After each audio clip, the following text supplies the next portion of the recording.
Bienvenidos al nuevo comentario de la Hora Silenciosa 2021, donde líderes juveniles de todo el mundo estarán participando con nosotros. En el día de hoy tendremos a... Hey, ¿cómo estás? Te habla José Acevedo de Palabra de Vida Paraguay. Trabajo aquí en el departamento del Ministerio de Iglesia Local y es un placer nuevamente estar juntos en la Hora Silenciosa. Nuestro pasaje del día de hoy está en Hechos 23, 1 al 10. Leemos juntos. Dice, mirando fijamente al Concilio Supremo, Pablo comenzó: Hermanos, siempre he vivido ante Dios con la conciencia limpia.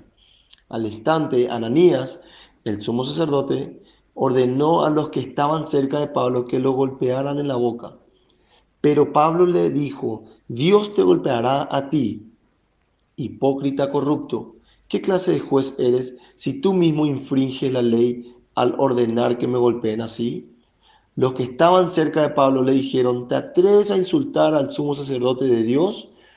Lo siento, hermanos, no me había dado cuenta de que él es el sumo sacerdote, contestó Pablo.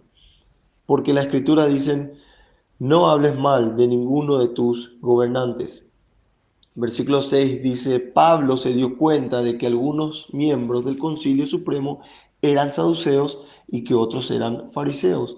Por lo tanto gritó: Hermanos, yo soy fariseo, al igual que mis antepasados, y estoy en juicio porque mi esperanza está en la resurrección de los muertos. Esto dividió al concilio. Puso a los fariseos contra los saduceos, porque los saduceos dicen que no hay resurrección, ni ángeles, ni espíritus, pero los fariseos sí creen en todo esto. Así que hubo un gran alboroto. Algunos de los maestros de la ley religiosa, que eran fariseos, se levantaron de un salto y comenzaron a discutir enérgicamente. Nosotros no encontramos nada malo en él, gritaban. Tal vez algún espíritu o ángel le habló. Como el conflicto se tornó más violento, versículo 10, el comandante tenía temor de que descuartizaran a Pablo, de modo que les ordenó a sus soldados que fueran a rescatarlo por la fuerza y lo regresaran a la fortaleza.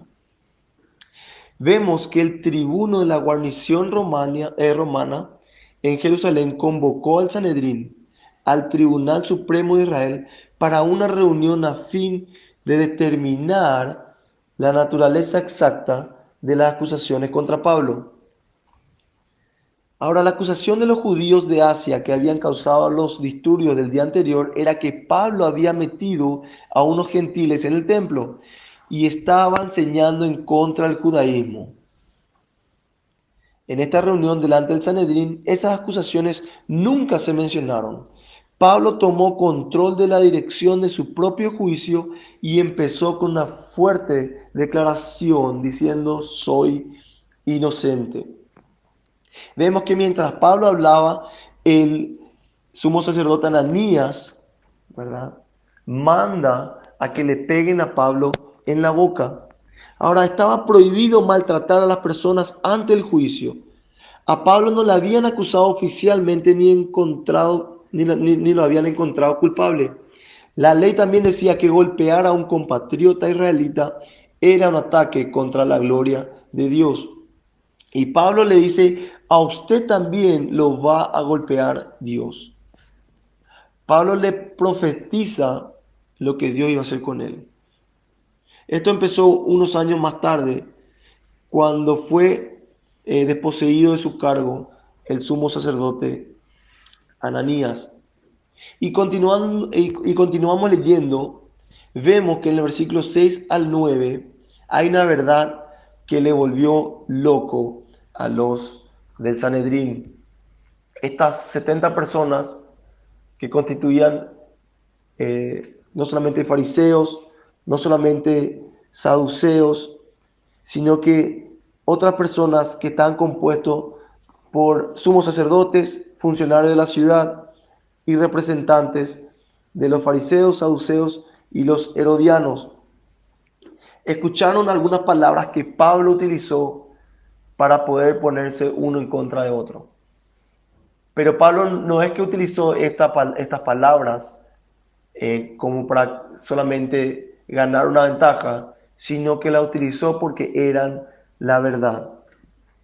Pablo dice, hermanos, versículo 6, yo soy fariseo al igual que mis antepasados y estoy en juicio porque mi esperanza está en la resurrección de los muertos. Los fariseos creían en las tradiciones rabínicas, en la predestinación, creían en ángeles y demonios y creían en la resurrección. Además, la palabra de Dios dice que muchos se convirtieron al cristianismo. Está en Hechos 15:5. Pero los saduceos no creían en el mundo espiritual, en los ángeles, en los demonios, y negaban rotundamente la muerte, o sea que la resurrección, negaban rotundamente que hay vida después de la muerte. Entonces Pablo utiliza esto para que haya una división, para que haya un pleito unos con otros. Pablo conocía la composición del Sanedrín como la palma de su mano. Sus 70 miembros eran expertos religiosos. De una manera podemos estar seguros, y es de que los eruditos religiosos van a discutir sobre cualquier cosa de la Biblia, especialmente esta pandilla de expertos. Ahora, ¿por qué era la resurrección un asunto de tanta disputa? El problema con la resurrección, según la enseñanza de los primeros cristianos, es que la resurrección demuestra de que Jesús es el que afirmaba ser. El hecho de que Jesús se levantó de entre los muertos muestra lo siguiente: muestra que Él es Señor y Cristo, que su nombre puede traer salud.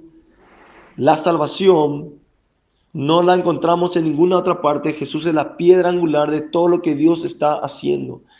Él es príncipe y salvador, y también por medio de Él los pecados son perdonados y las personas quedan justificadas con Dios, algo que la ley nunca podía lograr. Y por último, Dios ha designado a Jesús para juzgar al mundo. No es la idea de la resurrección en sí lo que trastorna, es lo que la resurrección dice acerca de Jesús. Un Jesús teórico que existe en el nivel de las ideas, las tradiciones religiosas, las ceremonias institucionales y la historia no perturba a la mayoría de las personas. Pero el Jesús que murió por los pecados del mundo, resucitó de entre los muertos y al presente vive en sus seguidores, llamándolos a un cambio auténtico y radical en la forma en que viven, no puede ser ignorado. Ese Jesús trastorna. Y aquí, con decir que Pablo creía en la resurrección, ya había conflictos en los grupos dentro del Sanedrín.